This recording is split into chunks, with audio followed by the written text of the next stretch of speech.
everyone, my name is Sarek, the Masquerade D&V VTuber. I stream both on Twitch and YouTube around 2 p.m. Eastern Time, but today we're going to be doing a Shadowverse Worlds Beyond tutorial. Not exactly how to build a deck, nor is it exactly how to play the game itself, but rather, where in the world do you get card resources, how in the world do you get card resources, and what are the best tips and tricks that you should probably do as a new player to acquire cards. It will not be how to choose your class, it will not be how to build your deck, just to re-emphasize that one more time. This was recorded in a stream, live. Like and subscribe if you want more tips and tricks.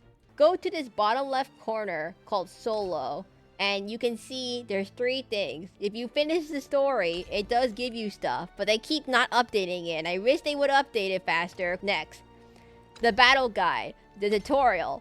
You want to do all of the tutorials, well, maybe not all of them. Like, at least the rotation tutorials, and at least the battle basic tutorials. You should check out all the rotation list if you want to.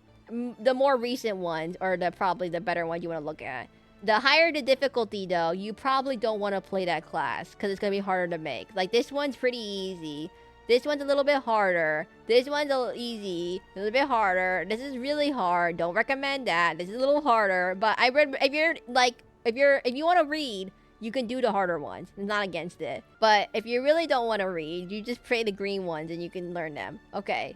Anyways, there's also the guided puzzles. These give you, these actually give you 100 coins each. Which if you get 500 coins, you can buy 1 card pack.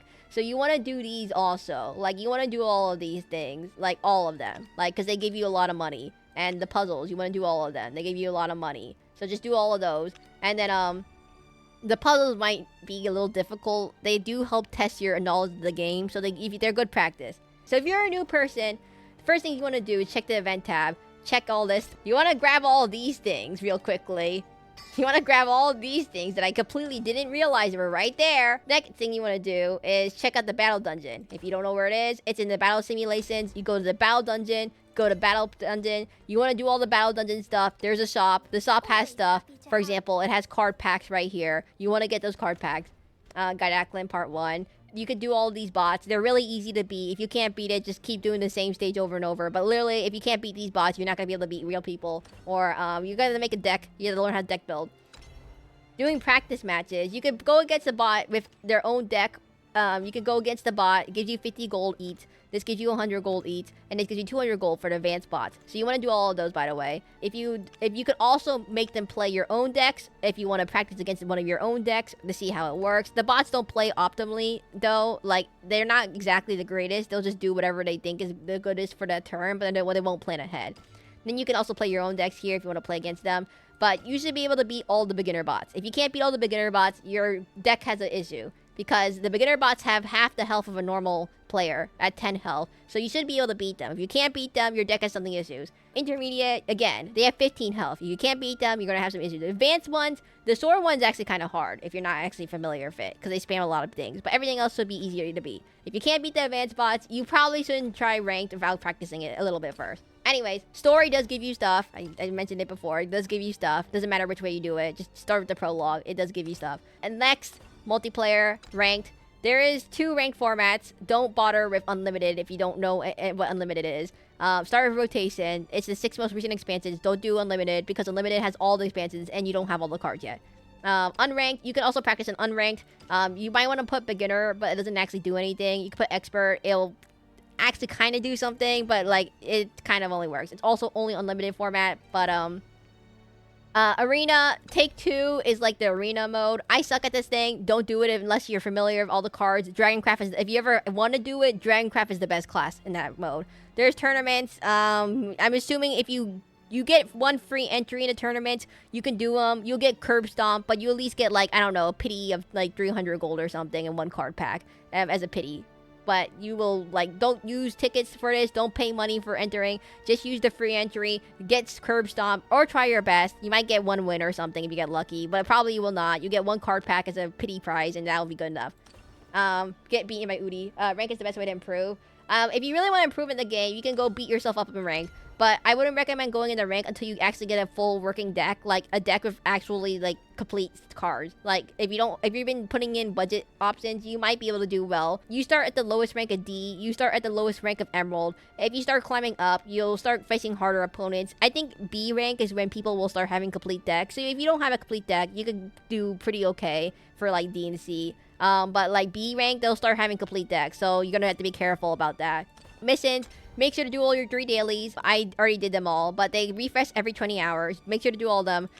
You also have your battle pass. You don't have to buy battle pass. I'm completely free to play. You can re-roll missions if you can't do one of them, like ranked. You can re-roll one of them. Just save your re-roll for that. There's also, if you're looking here, there might be a first Farer mission where you can learn how to play a deck, and that'll be helpful too. Feats. The feats will give you things for doing random things, like climbing rank, you'll get some gold, a little bit, like 1 card pack worth of gold. You can do all of that. There's a whole bunch of them you can do. I don't really do them very often. Like, I don't play Forest Craft, so I don't have any of those feats. But they give you a lot of gold. Collection stuff doesn't do anything. You could collect all the cards if you want to. It does tell you. You do get one, like, little banner or something if you collect all of them. But, like, it's not too hard. Once you get more vials, you'll have plenty enough to, like, make stuff. So don't waste your time trying to collect everything unless you really need to. Battle Pass, if you do, battles, you get stuff eventually, every stuff. If you want to buy the stuff, Battle Pass to get the hero, it's up to you. But I honestly don't care about the hero of this chapter at all. Cards. Again, there's unlimited, and rotation. You want to make sure you only get rotation cards because unlimited cards can only be used in unlimited, and rotation can be used in any format. In terms of cards, you can liquify any card you don't want. This will automatically make sure that it will liquify anything you have extras of in terms of like cards. You don't really need them. They don't do anything. Having extra cards, you can only put 3 cards in a deck. You can't put any more than 3 cards in a deck. Premium cards give you extra vials if you disenchant them. For example, if you go to select manually, they don't get usually, like, they don't get automatically, so you can just put them in you can just get rid of them. If you really like how the art looks, you may not want to disenchant them, but you literally can just leave them. You could just get rid of them. I don't personally, like, care if I have it enchanted or not, or animated or not, but it won't let you have less than have less than 3. So if, let's for example, you disenchant 2 of these, it won't let you disenchant these 2 if you don't have enough. So I just get rid of them. I don't personally play this class, so I get rid of all of them. They give you extra vials. You have plenty of extra vials now, like 89,000. It costs 3,500 to make a legendary card. So if you really are begging for some extra stuff, you can just disenchant your animated cards. Who cares? It gives you 50. I don't really care. I don't play the class. Anyways, yeah, you can get rid of all your normal cards, or you can get rid of all of your premium cards. I just get rid of the premiums because the regular card gives you 10. The premium gives you 30. That's for bronze. For silvers, 20 for the regular cards, 50 for the shiny ones. Let's see. For golds, I believe it's gold gives you 200 for the regular one and 450 for the shiny ones. Legendaries, I don't have a legendary. I can show you, but I believe the legendary premiums do give you more than the regular ones, but I don't know how much it is. Oh, this one here. So for example, this is 1,200. So it costs 3,500 to craft the legendary, just so you know. And this gives you 2,500 back. So it's like that much. It's about double. It's about double, I would say. It's not exactly linear, so just keep that in mind. And this gives you vials. You can use vials to make things. For example, it's very handy if you don't, like, for example, want to make a card. Let's say I want to make an Abysscraft legendary card right here. And I go to create cards. You want to make sure you set on rotation mode. And let's say I want to make this card right here. It costs 3,500. I'm moving out of the way. It costs 3,500 to make. 3,500 red vials. I currently have 89,000. I have enough. If you can make it if you want. Actually, I want to make this one.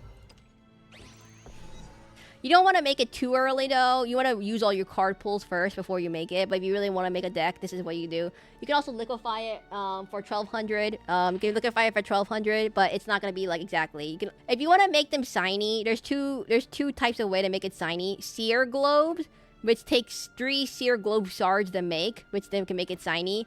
Or if you have regular, if you want to animate a regular card, it costs 1 apprentice globe, which is this orange thing right here. But like that's not important, I would say, in terms of like actually doing anything. They do give you. There is one trick you can animate a card to make it premium and then disenchant it for a bit more. But only do that if you have like a legendary or gold. If you pull a card pack, so the next thing about is pulling card packs. So usually you get 1 free card pack to pull a day. You want to usually pull the ones you want the most. The most recent expansion is usually generally a good rule of thumb. But if you want something important, like let's say you want Sandaphalon from this expansion, you might want to pull it here. Unlimited, don't bother with this unless you really want the hero for this. But there is ticket exchange. So if you get a really lucky like less than 1% chance of getting a ticket, the ticket lets you buy either a leader portrait, a card style home screen, or a visage. Now, for example, I saw someone in chat that has the Kandima avatar. That means you got the Kandima ticket and you got Kandima avatar, which is, you could have gotten the hero instead if you wanted that, but like, whatever. They don't give you anything else. They're purely cosmetic. They don't do anything for the gameplay. They're just purely cosmetic things that are not you don't need to get them. Anyway, time to pull. They give you extra cards too. If you pull a legendary card, you will get an icon that comes with it usually. You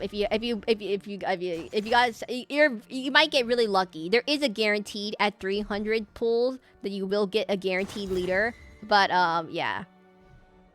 So for example, I got a legendary. If I got this legendary from a card pack for the first time, I get one card. I get the icon of this character too. So I'm not using her. She's a neutral card. So as you could probably tell, you could tell the color of the card. You can click on the card. You can see what class it is. What's its rarity. So, you know, the bronze is the lowest, followed by silver, then gold, and then legendary. Kind of like a gacha system, I would say. So I guess it does count as gambling. But, yeah, so I got the emblem. This thing is a legendary card within 6 packs. You'll see it right here. You get lucky chest in 194 packs. So this lucky chest has a chance of getting either this or that, but you can't choose until you do another 100 pulls guaranteed. I wouldn't recommend doing that. You can also see the percentage of everything of this stuff for the exchange points right here. It gets really complicated. There's a table somewhere. There's like a gambling table of stuff, and yeah.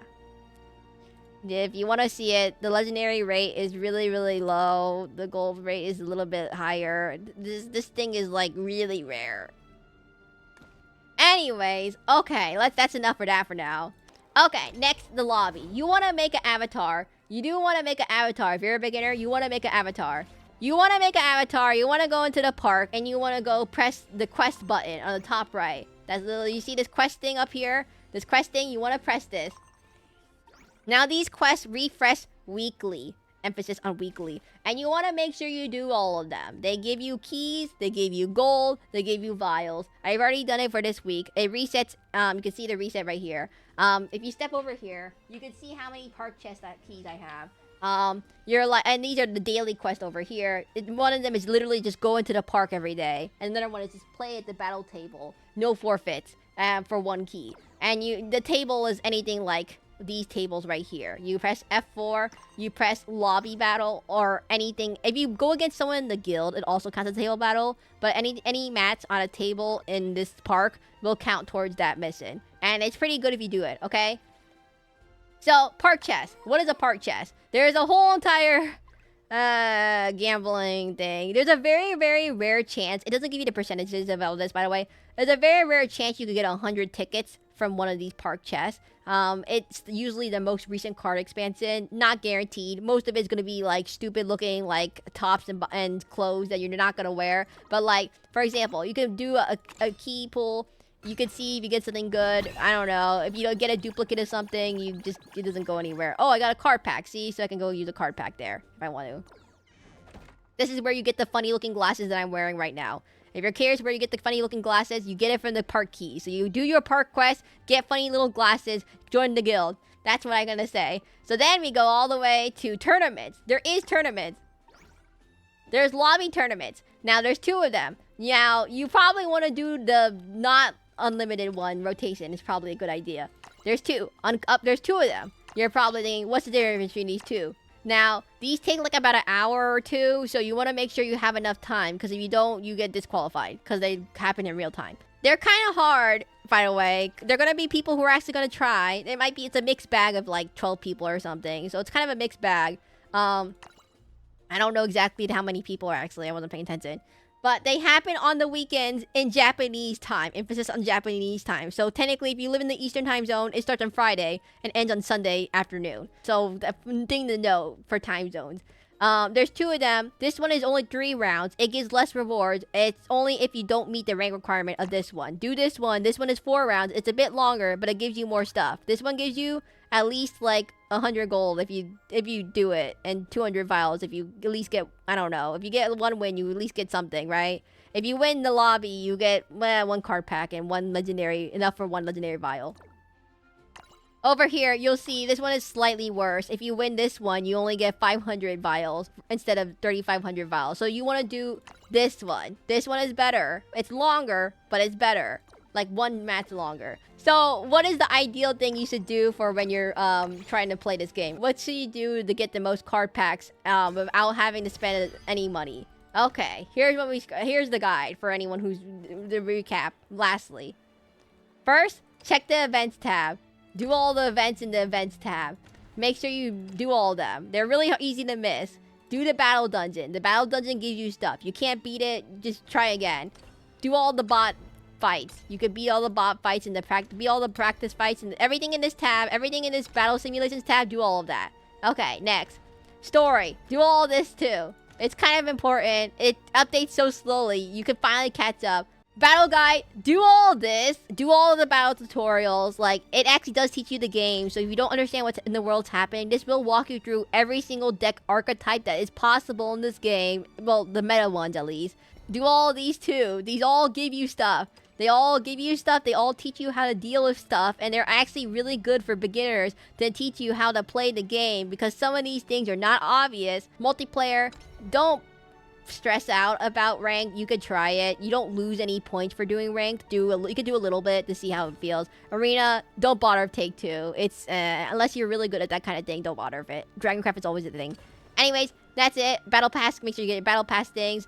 Cards, disenchant any cards you don't want. You can only disenchant if you have already the max copies amount. So it's kind of like a, yeah, that's the biggest complaint on Steam, by the way, of this game, is that you can't disenchant cards unless you have at least 3 copies of it, more than 3 copies of it. Card packs, I don't use crystals. I don't buy any of that stuff.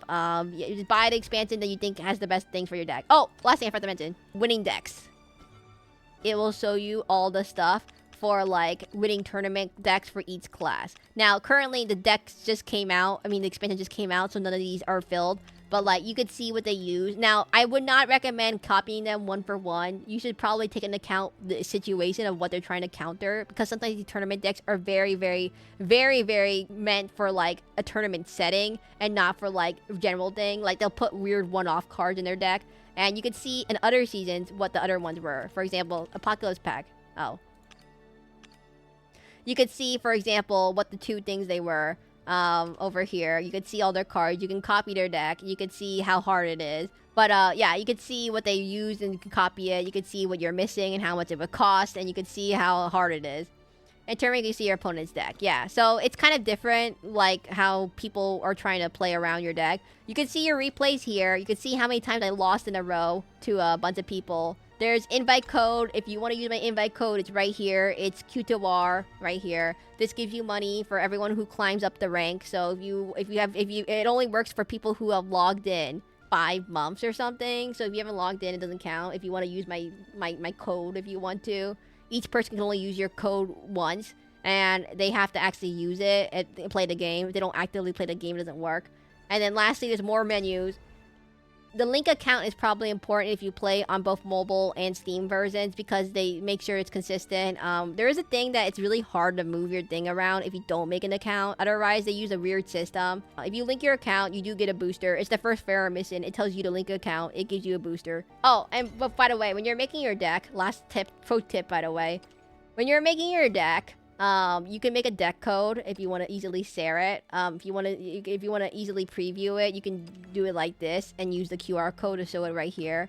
But the last thing I need to point out is use this filter button in the bottom right. The top one only filters what's already in your deck. This one filters what's in your compendium, what you already have. But Yeah, use this thing to filter out things, everyone. Do not use this one on the top. That only filters what's in your deck already. Not okay? That's the biggest thing I need to tell people because they always mess it up.